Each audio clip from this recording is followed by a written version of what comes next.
Look at this. Hey, check out the number of this podcast.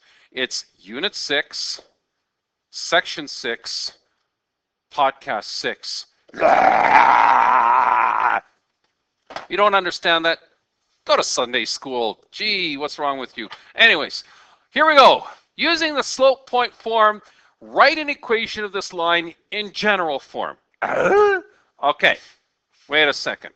I got 2 points. You know where I'm going with this. You know x1, y1, x2, y2.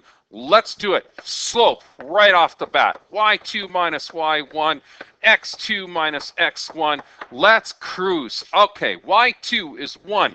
y1 is 2 over x2 is minus 2. x1 is minus 5. Here we go. 1 minus a minus, or I should say 1 minus 2 is minus 1. This is minus 2 plus 5, which gives me 3. There's my slope. Yippee skippy. Okay, now, guess what else we're going to use? Oh, I've never seen that one before. Huh!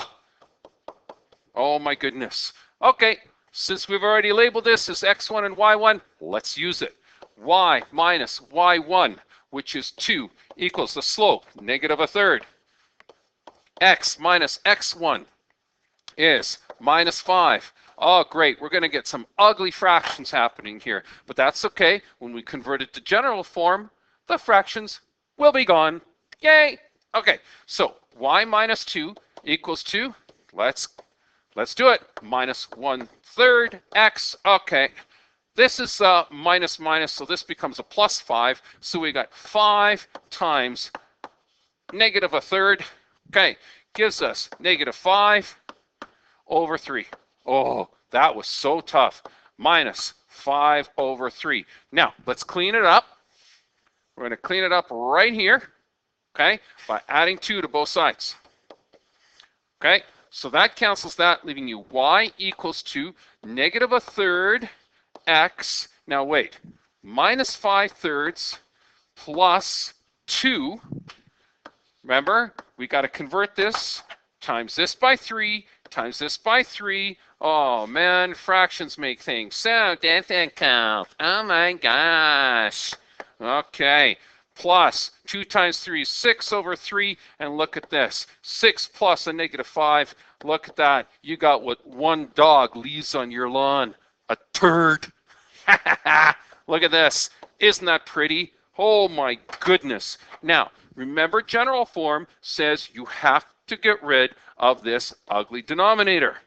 So multiply this side by the common denominator, which happens to be 3, and multiply this side by 3. Now check this out. This gives you 3y equals 2, and yep, everything has to be multiplied by 3, right? Okay, so a third times 3, negative 1. X, a third times 3, plus 1. Look at that. How easy is this? Now, remember general form also told you that you have to make sure that the x is positive.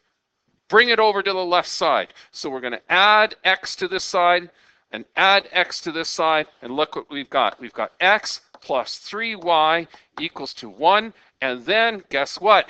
Subtract 1 from both sides, making it equaling to 0, because that's what general form tells us to do. So look how pretty this equation becomes.